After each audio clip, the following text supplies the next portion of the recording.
Assalamualaikum warahmatullahi wabarakatuh. Pagi ni saya buat lawatan ke satu kawasan di Pematang Pauh ini, atau di sebelah Pematang Pauh ini, adalah kerana saya dapat satu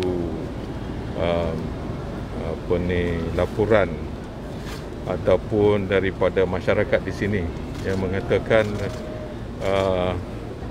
mereka agak terganggu dengan masyarakat pendatang asing yang duduk di sini.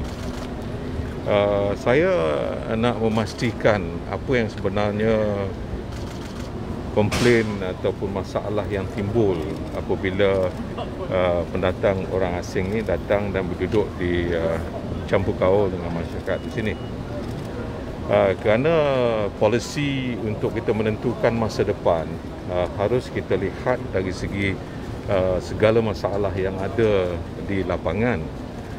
Saya tidak boleh hanya melakukan atau mencadangkan kerajaan untuk buat sesuatu polisi tanpa mengetahui dengan segala masalah yang sebenarnya.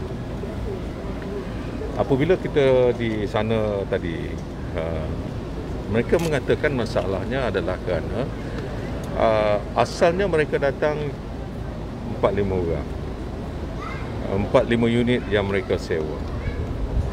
Kemudian daripada 4-5 unit itu, dengan kedudukan mereka yang makin lama makin bertambah, sehingga kan kawasan itu pun telah pun kontrol oleh mereka. Bila dia dah kontrol kawasan itu, kadang-kadang kalau menyebabkan masyarakat tempatan pun sudah tidak boleh bercakap apa-apa lagi. Saya tanyakan apa masalah yang sebenarnya. Pertama, dari segi kesihatan, nampak macam orang ni bila saya datang nampak macam baik, seolah-olah serahkanlah semuanya kepada kerajaan. Tapi bila kita dah balik, rupanya mereka ni mempunyai sifat yang agak berbeza dengan apa yang kita nampak. Mereka mengatakan sudah ada masalah dadah, dan masalah mereka tinggal satu unit ini ada yang 2 bilik, ada yang 3 bilik. Tiap-tiap satu bilik itu satu keluarga sebenarnya, dan bukan satu unit itu satu keluarga, tidak. Satu unit mungkin ada 2 bilik, maknanya ada 2 keluarga. Kadang-kadang dalam rumah, satu rumah tu sampai ada 20-30 orang. Jadi ini menimbulkan masalah bising, macam-macam masalah yang timbul. Jadi saya bukan nak mencari kesalahan mereka, tidak, tapi nak mencari penyelesaian supaya perkara ini boleh kita selesaikan sekarang sebelum ianya berlarutan. Jadi saya minta supaya semua masyarakat atau rakyat dalam negara ini supaya bersabar sekejap, tak payah bagi komen apa-apa. Saya tidak mahu ada yang mengatakan saya tidak langsung ada perasaan humane. Saya nak maklumkan, saya adalah juga manusia biasa. Berapa ramai orang Malaysia yang tidak pun pergi tengok sendiri kampung Rakhine. Saya dah pergi sendiri tengok di kampung Rakhine itu sendiri, masalah mereka di sana, dan saya lebih bersimpati daripada sesiapa yang nak mengatakan mereka lah pejuang kepada Rohingya. Tidak, saya sebenarnya telah pun bermula daripada 8 tahun yang sudah. Jadi banyak perkara yang saya mahu supaya kita dapat mencari satu kaedah yang terbaik untuk kita menentukan. Kalau ada polisi nanti, biarlah polisi itu boleh kita tentukan tidak ada percanggahan pendapat di antara rakyat Malaysia dan juga mereka, dan mereka boleh duduk sebagai satu masyarakat sesama mereka. Dan kalau mereka nak tinggal di sini, biarlah mereka mengikut undang-undang yang ada. Sebagai contoh, UNHCR bagi kad kepada mereka, ada yang 3 tahun. Ada enforcement? Tidak ada enforcement. Kalau tidak ada enforcement, kemudian kad tu selepas 3 tahun apa jadi? Mereka masih lagi duduk, dan kita pula tak tahu bagaimana nak mencari mereka kerana UNHCR tak bagi list itu kepada kita. Jadi ini adalah sesuatu yang terpaksa juga saya ambil kira untuk berbincang dengan UNHCR. Segala apa yang saya lakukan ini bukan kerana saya tidak ada perasaan peri kemanusiaan kepada mereka, tapi kerana saya lebih mementingkan rakyat Malaysia untuk tinggal lebih selesa. Kalau engkau sudah tinggal lama di sini, sepatutnya engkau dah faham bahawa rakyat Malaysia ni semuanya ikut undang-undang.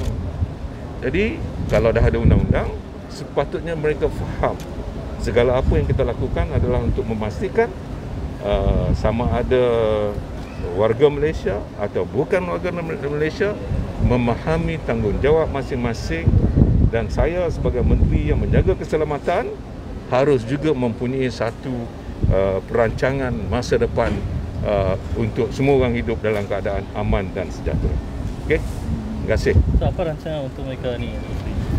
Saya baru tengok dan saya akan keluarkan kenyataan nanti selepas saya berbincang dengan semua pegawai saya, sama ada daripada kementerian sendiri, ketua setiausaha pun ada, sama ada melalui immigration, sama ada melalui Jabatan Pendaftaran Negara dan juga Polis Diraja Malaysia. Semua ini kita akan duduk sembang, bincang untuk fikirkan apa dia polisi yang harus kita ketengahkan supaya di masa hadapan nanti sesiapa pun yang tinggal tahu bahawa inilah undang-undang dalam negara.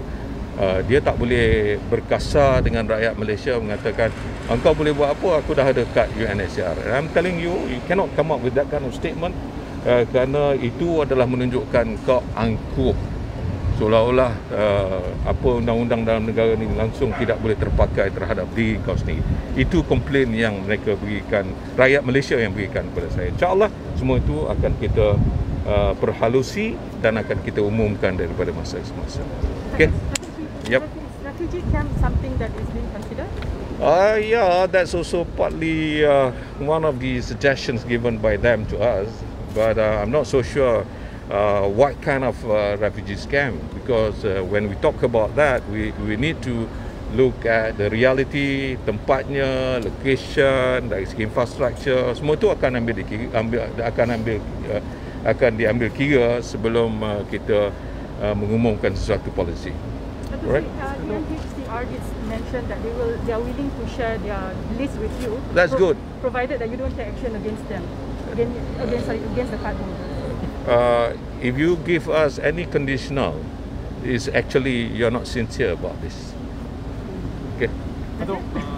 French couple. Yeah. They're held now in Singapore. Say it again. The French man and his partner now held in Singapore. Say it again. Frenchman. Oh, that's different issue. Deported from Malaysia, now held in Singapore. He can't take the flight back to France.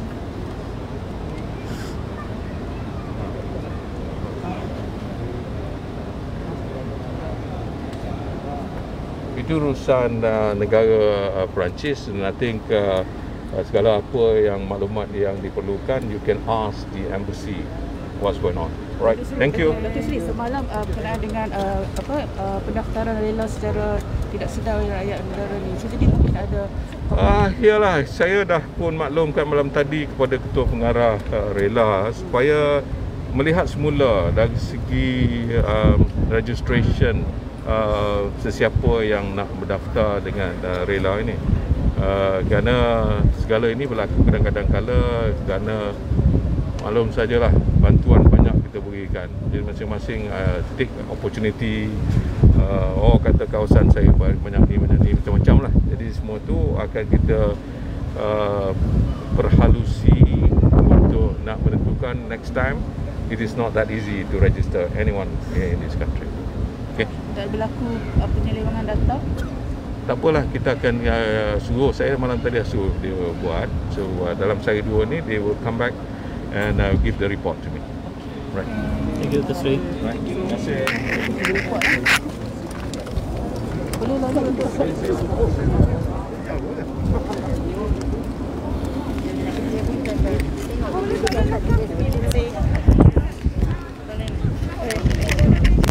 Okey, kalau kita dengar tadi PC Menteri berhubung dengan akan perhalusi apa yang dimaklumkan penduduk tempatan di sini berhubung dengan akan warga asing sebelum beliau membuat satu langkah bagi menangani isu-isu seperti ini.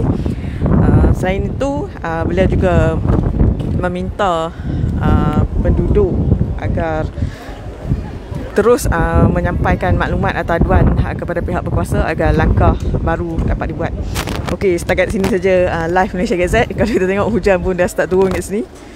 So, ikuti berita lanjut di semua media sosial Malaysia Gazette dan portal di www.malaysiagazette.com. Terima kasih.